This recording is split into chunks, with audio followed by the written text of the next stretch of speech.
Hi, so I wanted to make a video regarding Tommy's gtube to kind of explain how it works and what we do for him every day. I've had a lot of questions about it, so I figured this would be a great way to just go ahead and answer all of those. So tag along and I will kind of explain as we go.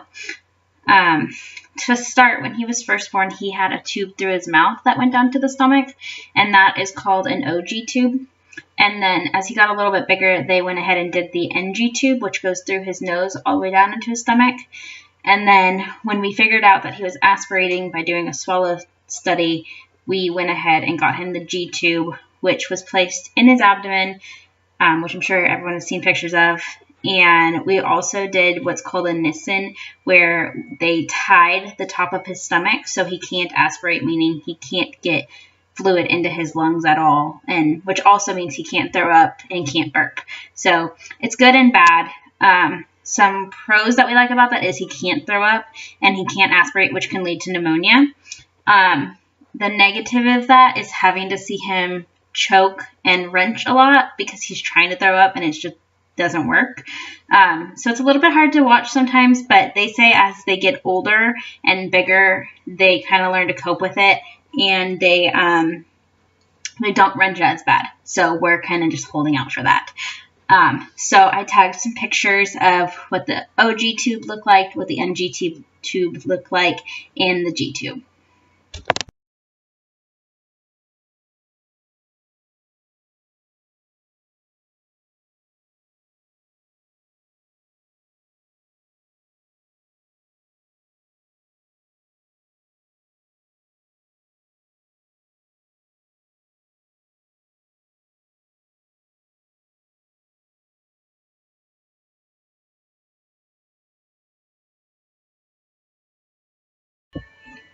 So at one point we did have the G tube in and it popped out. We're not really sure when or how. We ended up going to the ER because I couldn't put it back in. It was our first time and it's really nerve-wracking.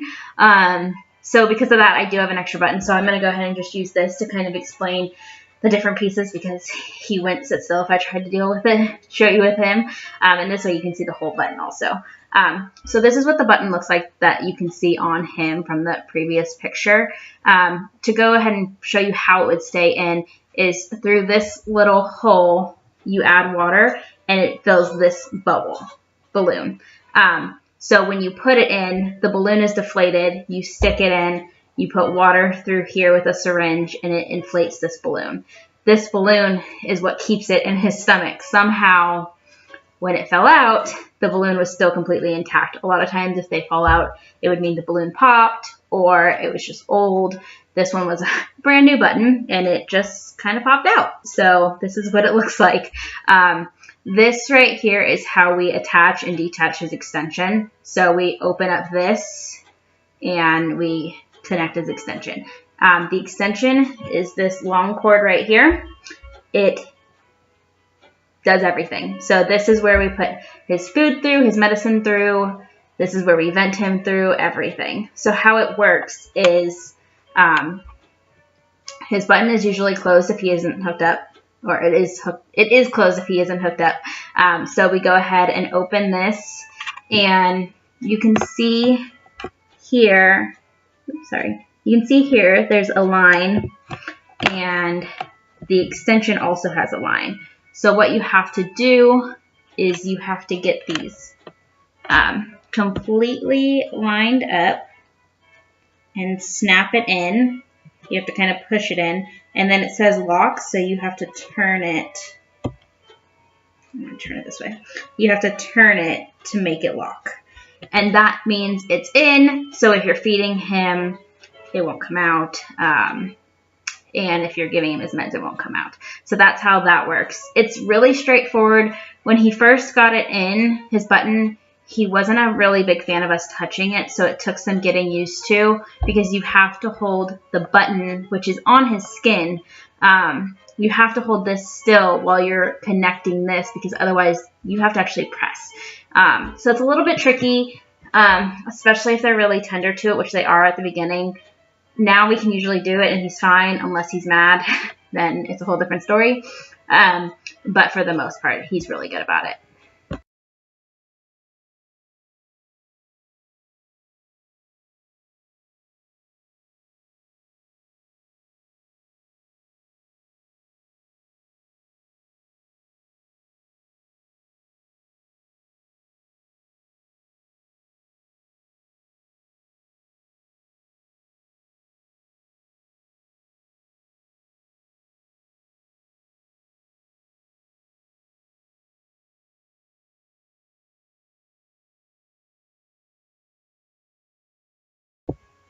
So those videos kind of show you our steps to get him ready to eat. We used to leave his extension in at all times, but it kind of gets annoying. You can accidentally tug on it. If he's in the car seat, it can tug on it. The dog likes to play with it if it's hanging out of his clothes. So we started taking it out, which makes it a little easier. It's an extra step that we have to do every time we have to feed him, but it just makes our lives a little bit less complicated as far as making sure when we pick him up, if we pick him up too fast, we're not pulling this, because that can hurt him. Number one, he hates when we pull on this, and also it just prevents us from accidentally pulling at his G-tube. It would be difficult to do, but like I said before, it has come out on its own before, so it's really not that difficult. So that's kind of why we do that. Also, that last picture, you noticed he was in his swing while he was eating. We noticed, because of the Nissen, we noticed if he sits up elevated more when he's eating, we don't have as many wrenching problems. So whenever we feed him, which is every 3 hours now, we go ahead and just put him in his swing, and it calms him down also. So it's kind of a 2-in-1. It makes him not choke, and it makes him calm down if he's in a bad mood. So that's what we do with him to eat. So like I said, we feed him every 3 hours. I generally have alarm set for every 3 hours so that I don't forget. His last feed is always at 11. So it goes 11 to 11:30, and then we have gotten really lucky with him, knock on wood. He sleeps through the night pretty well. There's only been a couple times that he doesn't, and it's usually if he was just upset, his stomach hurts, he pooped his diaper, that kind of stuff. So his last feed's at 11 to 11:30, and then he'll sleep, and I'll start his feed again at 8 a.m. There's been a couple times he's waking up at 5, and since I'm awake, I'll just go ahead and start a feed, but for the most part, he sleeps from 10 to 8. So, one nice thing that we really do love about the G-tube is that he can sleep while he's eating. It's kind of a superpower. It's kind of cool. So we don't have to wake him up to feed him at 11 o'clock. I just go ahead and hook him up. At night, we do leave this plugged into him because the dog's not going to get a hold of it. We're not moving him. So we leave this in at night, just coming out of his pajamas. So when we go ahead and feed him, I just have to hook that up. So it makes it easier. And number 2, he does get medications. So for his heart and blood pressure and all this kind of stuff. So this is our savings grace pretty much. We don't have to force medication down his throat every night and every morning, which is huge because I would feel like a terrible parent if I had to do that. So that has been one of the best parts of this, honestly. So I mentioned that we keep his extension in at night and we hook it up when we need to feed him or do his medicine. One thing about this is we get 4 of those cords a month, and once a week we change out the cord because it can just kind of get nasty with putting medicine through it, putting formula through it, just builds up. So we get a new one of these. We get 4 of these a month and we put a new one in every Sunday. And then for his feeding bags, which you saw when in the picture where he was in his swing, we get a feeding bag. We get 30 of these and we change them every single day in the morning, preferably if I have enough energy in the morning. Otherwise it gets done later in the afternoon. But every day we get a new bag and we have to prime it, and I'll show you kind of how we do that. But that is stuff that we do also. And I mentioned his medications. So I want to go ahead and kind of explain how that works exactly because we can put it through here. So you see 2 ports. You have this big port right here where you can put his food in, and then this little port right here is for medications. So when he's hooked up to a feed, his syringe from the bag is hooked up into this part, and then his medications go through here. So he gets 3 medications at night and 4 in the morning. Had to recount because we just ended one of them. So his heart and blood pressure medications are twice a day. His MCT oil, which is basically just a fat to help him grow, is twice a day. And then he gets a multivitamin once a day. So we use all these syringes. And basically what we do is when it's hooked up to him, you go ahead and open this. You connect it into there like that. And then this clamp, you would just unclamp right here, push the medicine through, clamp, and then hook up the next one. And then when you've done all of them, you take water in this syringe and you put it through and you unclamp, and you push it through. And that's just kind of, that's it. That's all you have to do. He doesn't even know it's going in. He has no idea. So it's kind of nice. But yeah, so these are the medications that he gets, and this is the water. So we just use a bunch of syringes and the water syringe, and we get all of our supplies delivered once a month. They call us on the 15th or around the 15th and ask us what we need for the next month. Generally, it's all the same. Sometimes we need different syringes depending if medications changed or if we added or got rid of some. We don't need as many as that one. So that's how that works. But it's really great. So I'm going to go ahead and show you his pump now and kind of explain that situation on how we run his food. Okay, so he actually just finished a feed, so I'll go ahead and explain to you what we do from here. So we go ahead and clamp his extension and unhook the feed. So this is that, and we just leave it. It has a little cap. We just stick it right here. This cord is, I don't know how many feet. I'm not good at that, but it's long.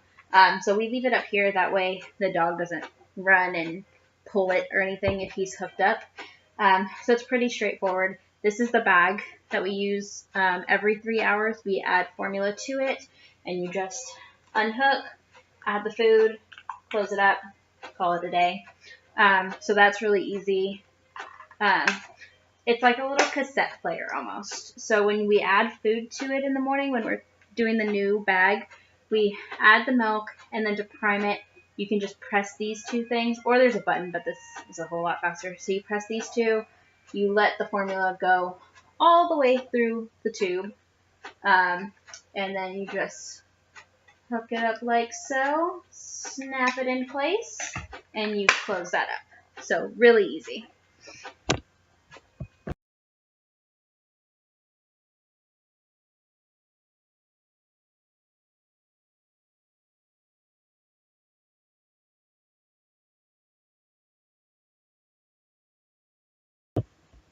All right, the man of the hour woke up from his nap. So I showed you a picture of what the pump actually looks like. So to start a feed, it's really simple. The machine remembers the last feed, so we don't have to change the volume and the rate as long as it's staying the same, which it does. We're currently working our way up to feeding him more, but we don't change it every single feed, so we just change it once a day or every couple days until we get him to where we want him. So the nice thing is it does remember. So after his feed, what we do is we go ahead and hit the on and off button, or I'm sorry, when his feed is done, we go ahead and hit the pause button, and we unclamp him and close him up, and that part is done. And then what you do is you go to volume and then you clear, because you want to clear the volume that he just had so that when you do his next feed, you don't have to worry about that. So, and then you just turn it off. Simple, easy, straight to the point. Then when you do his next feed, you hook him up with his little pump, with the little syringe part that you pulled out, and you hit on, you hit rate, because you want to make sure it's still the same and the dose is still the same. Right now, he is getting 95 milliliters over 30 minutes. So his rate is, his rate is 190 and his dose is 95. And then you go to the volume and you hit clear, because you want to make sure. I always hit clear, even though I know that I am cleared it the last time, but you just never know. And you want to make sure that you don't screw up, because that'll screw up what they get. And they can either wake up really hungry or they can wake up really pissed off because you're giving them too much food all at once. And then once you know that it's clear and ready, you hit run and you're done. Simple enough. Little guy sleeps, chills in his swing, talks, plays. He has no idea what's happening, but he knows he's getting fed because all of a sudden he isn't feeling hungry anymore. Also, since we do it every 3 hours, he never really tells us when he's hungry, but we'll still keep him on every 3 hours until he's a little bit bigger and starts telling us. So that's pretty much how the gtube works. I know I have had some questions regarding all of this, so I hope this video clears some of that up. If you have any other questions, feel free to let me know. Yeah, it's pretty simple. We don't regret our decision of getting this. The hardest part of getting it was the procedure itself because he had to go back under anesthesia, and I wasn't really mentally ready for that. I don't think anyone is mentally ready for their baby to go under anesthesia, especially for him. It was already his second time, but it helped us. We were able to get out of are you looking at the camera? We were able to get out of the hospital, which it was not going to happen if we didn't get it because he just wasn't taking enough food. The next step for us is to get a speech therapist in here who will help him learn to eat and not choke or aspirate or anything, and then go from there. Our goal originally was for him to not need the gtube once he turned 1. But, you know, goals are just goals. They don't always happen. He'll be 6 months next month, and we really haven't had a chance to work on it because I haven't been able to find a speech therapist yet. So right now it's looking like it'll definitely be past a year unless the speech therapist comes and he just blows right through it. You never know. So we'll kind of see. But, yeah, I mean, we definitely don't regret this decision. It's good for us. It's good for our family. Like I said, I don't have to force medicine down his throat. So that's one huge perk. We even talked with our pediatrician, and once he doesn't need it anymore for food, we may just keep it in a little longer because if he was sick and couldn't take food, we can also give him Pedialyte through here, which would make sure he doesn't get dehydrated. And still, his medications he'll be on for a while because of his heart. So this way we don't have to ever force medicine down his throat until he's off of it, ideally. Now, with that being said, if his tube came out and he wasn't using it for food anymore, we really wouldn't have to stress about putting in a new one. If it comes out, it comes out, and that's just, it's fine. But that's pretty much it for right now. I'm trying to think if we had any other questions. Was there any other questions?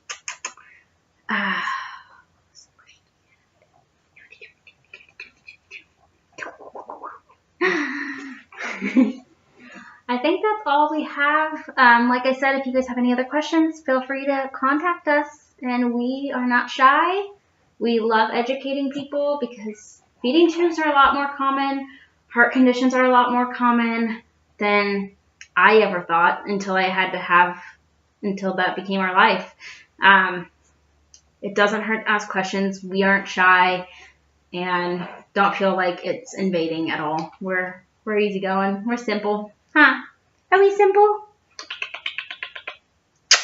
All right. Thank you guys.